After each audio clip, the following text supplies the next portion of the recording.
Mexicanos, bienvenidos a una bioinformación más. Inicio de semana 12 de mayo del 2025. Vaya payaso que ha resultado Raimundo Riva Palacio, Risa Palacio, en esta entrevista en donde León Krause en su canal de Letras Libres entrevista al chayotero Raimundo Riva Palacio, periodista de larga trayectoria respetada muy dudosamente, un hombre que escribe con supuesta claridad y conocimiento de la realidad política, según él, diciendo que la doctora Claudia Sheinbaum ha resultado más autoritaria. O sea, este gobierno ha sido uno de los gobiernos más autoritarios en la historia de nuestro país.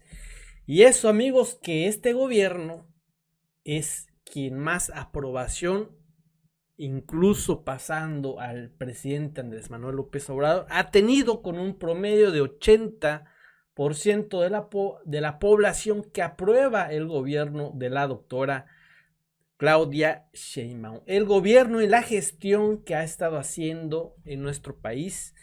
Y es que Raimundo Riva Palacio menciona incluso que ha estado intervenido en sus teléfonos, que la doctora Claudia Sheinbaum ha mandado a través de la Secretaría de la Defensa Nacional a personajes vestidos de civil a presionarlo, a que están detrás de él, cuidando de que este famoso periodista no hable mal del gobierno autoritario de la doctora Claudia Sheinbaum. Vamos a escuchar estas payasadas. Si les gusta esta intervención, esta nota, por favor háganmelo saber, denle clic a esa campanita para seguir recibiendo más notificaciones. Nos vemos, adiós. Ha dado paso ahora a una tiranía. Lo dice en Letras Libres y bueno, ha sido este intercambio ya de varios días con la presidenta Sheinbaum. Dice que el proyecto de López Obrador y Sheinbaum mataron la democracia mexicana. ¿Estás de acuerdo con el diagnóstico de Zedillo? Estoy absolutamente de acuerdo con el presidente Cedillo. Nos está llevando a niveles que ni siquiera habíamos visto, porque se hace la analogía de que nos está regresando a los 70s, a los 60s, pero ni siquiera esto, porque no únicamente porque la situación hoy en día no tiene nada que ver con lo que era este país y el mundo hace 50, 60 años, sino porque inclusive el PRI nunca se atrevió a hacer una modificación institucional del alcance que se hizo en el último mes del presidente López Obrador y que ratificó la presidenta Sheinbaum y que ha profundizado, porque no nos engañemos, ella no es una demócrata, ella es más dogmática que López Obrador. López Obrador no era un demócrata, pero era un pragmático. Él formado finalmente en el PRI, era esto que tenía ese sistema político elástico que se movía en función de las circunstancias, de las condiciones y de las necesidades en ese momento. No, la presidenta Sheinbaum no es de esa naturaleza, no está creada en eso. La presidenta Sheinbaum viene de una izquierda que, por lo que estamos viendo, es una izquierda estalinista, es decir, es una izquierda que ya desapareció en el mundo. No es una izquierda socialdemócrata, no es una izquierda parlamentaria, no es una izquierda como esta parte del extremo liberal en Estados Unidos con Alejandro Ocasio-Cortez o con Bernie Sanders. No, esta es una izquierda absoluta, ¿Autoritaria? pero profundamente, como lo estamos viendo con la ley de telecomunicaciones y radiodifusión. Creo que esta es su marca, este es su sello, porque esta ley sí es de ella, ¿eh? Esta ley no es algo que le dejó Andrés Manuel López Obrador, esta es de hechura auténtica. En los últimos años has documentado en tu columna y en otros medios el debilitamiento institucional durante el sexenio anterior, paso a paso. ¿Cuáles han sido, digamos, en tu opinión, los momentos clave en estos últimos años en donde se prendieron los focos de alarma para ti en los que la democracia mexicana, las conquistas de la democracia mexicana comenzaron a erosionarse, para algunos de manera irreversible? Yo no sé si estoy tan de acuerdo con que es de manera irreversible, pero ciertamente ya en este momento de manera muy clara. ¿Cuáles son para ti algunos momentos que de pronto dijiste, esto sí me preocupa? Mira, en realidad a mí me preocupaba Andrés Manuel López Obrador mucho antes de que llegara a la presidencia. Por lo que vimos en Tabasco, cuando perdió la elección para gobernador a mediados de los 90, donde él se fue a la presión callejera, jamás respetando lo que establecieron los órganos electorales, el conteo, los actos en donde él rebasó los límites de la legalidad, que por cierto, se los perdonó Ernesto Zedillo. O sea, Ernesto Zedillo no lo metió a la cárcel, le canceló una orden de aprehensión por lo que hizo en Tabasco, pero a lo que tú estás diciendo, ¿en dónde viene una primera gran llamada de atención? La forma como él polarizó Tabasco, cómo dividió a la sociedad y nunca volvió a hacer lo mismo Tabasco. Lo que estamos viviendo hoy en México, lo vimos en en el segundo lustro de los 90 en Tabasco por López Obrador.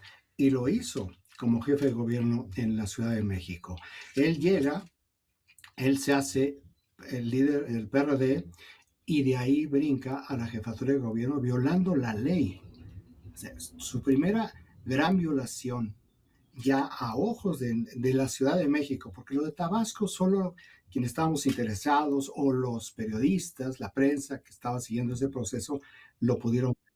Pero ya a nivel gente, a nivel empresarios, lo que hizo en la Ciudad de México, cuando sin cumplir con el requisito de residencia, él se presentó por la jefatura de gobierno de la Ciudad de México, que por cierto se le impugnó el propio PRD, Pablo Gómez, y se le impugnó el PRI, e intervino una vez más Ernesto Zedillo para que el PRI retirara la impugnación y le dieran la vía abierta para poder contender por la jefatura de gobierno de la Ciudad de México. Es decir, ya llevamos aquí 2 violaciones a la ley, ya llevamos un tema de división.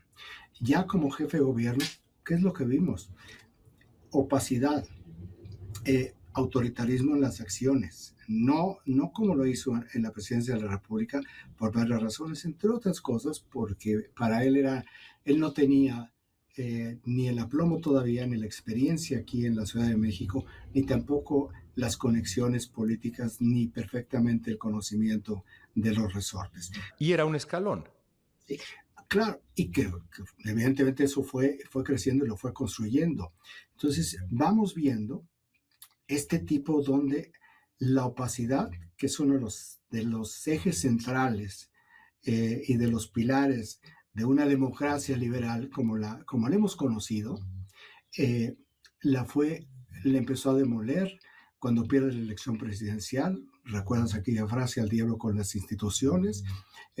Ya lo que venía de los 90 en Tabasco, ya lo trasladó al discurso y a las acciones, porque efectivamente él mandó al diablo las instituciones y buscó la desestabilización del país, aunque él decía, yo lo que hago, cuando hizo aquel famoso plantón de 47 días en paso de la reforma de protesta, dijo, no, yo lo que estoy canalizando es la molestia a la gente.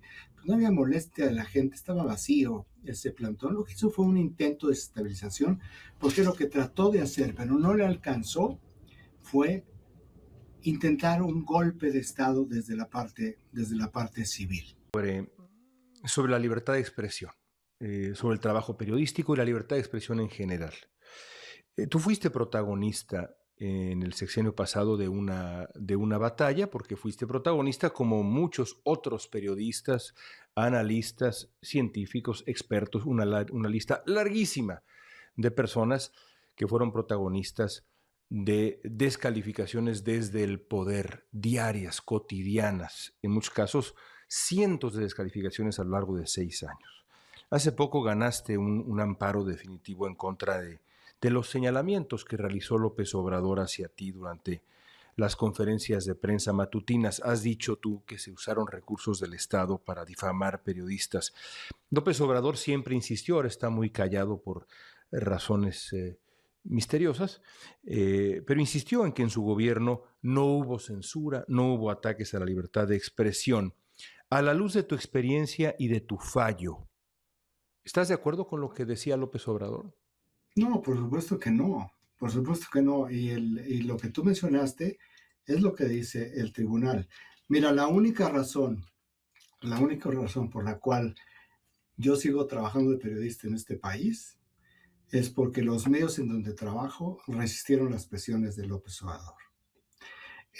Las presiones para para que me despidieran, o sea, simplemente. Pero déjame decirte, esto es una parte nada más. Uh, Muchos tenemos otro tipo de experiencias de lo que nos hizo este gobierno. No, te voy a contar dos nada más. O sea, no te voy a contar todos, te voy a contar dos. Mi correo de Yahoo me brinca un aviso. Estoy hablando durante el gobierno López Obrador, me brinca un aviso que dice que un gobierno intentó hackear mi cuenta. Me pareció algo raro, no le hice caso. Me volvió a salir 2 días después, me dejó de aparecer y me volvió a salir la semana siguiente. Fui con artículo 19 y artículo 19 hizo la indagación con Yahoo y lo que le dijo Yahoo es que sí es legítimo, si es algo, es un aviso que sale cuando se detecta que hay de una cuenta gubernamental un intento de hackeo. Dice Yahoo que no puede saber de qué gobierno. Esto no lo digo yo, esto fue con el artículo 19 y ellos son los que lo hacen. Otra, durante una semana, había un auto civil enfrente de mi casa y cada vez que llegaba o salían del auto 2 personas para observarme. Es decir, lo que estaban haciendo era dejándome claro que me estaban vigilando. Con un cruce de información, esos los había enviado el secretario de la Defensa. Ese amedrentamiento vino desde el gobierno. Secretario de la Defensa, desde el gobierno. Estoy hablando de dos casos. Te puedo dar más. Te podría... no podría mostrarte, porque entonces yo revelaría algunos métodos de trabajo, pero la forma como, no nada más a mí, sino a muchos colegas, les clonaron los teléfonos, sí, con Pegasus, pero les clonaron los teléfonos, quisieron utilizar la información para difamar, para denunciar. López Obrador lo hizo, utilizando información del SAT, es decir, información de la Comisión Nacional de Bancaria y Valores y del SAT para denostar, lo cual es una violación de la ley. En público. Más allá de lo que se hizo en privado, se hizo en público. Entonces, y varias veces. Claro que no tiene razón López Obrador. De hecho, el propio segmento de la mañanera es inconstitucional. Hay un segmento de la mañanera que entra dentro de las funciones, que es la función de informar y la de divulgar. Pero hay otro segmento que no es constitucional, que es la parte donde él lo que hacía era... Es decir, aquel ritual de las famosas mentiras, ¿no? Denostaba e insultaba. Él no tiene esa facultad. De hecho, la palabra de un presidente, y hay un criterio, y hay un presidente en la Corte Interamericana de Derechos Humanos, que no es igual la palabra de un líder a la palabra de cualquier otra persona por el principio de proporcionalidad. Él argumentaba lo contrario, decía una y otra vez que estaba ejerciendo su derecho de réplica, como si la pluma de un periodista fuera equivalente a la voz de un presidente en funciones. Pero digamos, vamos a entrarle a la parte del derecho de réplica. Un gobierno tiene tiene la posibilidad legítima y legal de señalar esta información no es correcta, esta información es falsa? Yo digo que sí tiene legítimo derecho. Lo que no tiene derecho es a dos cosas. Una, denostar. No estaba replicando, estaba insultando. Pero además, mucho del insulto ni siquiera tenía que ver con información, sino tenía que ver con un tema de ideas.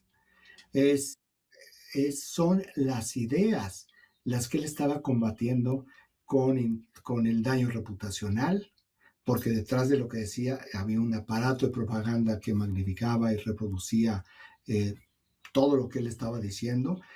¿A partir de qué lo decía? No había un argumento, no había una discusión de fondo. Era, no me parece lo que están diciendo, por lo tanto es un mentiroso, es un vendido, y es algo que lo estamos viendo de manera más creciente en este gobierno.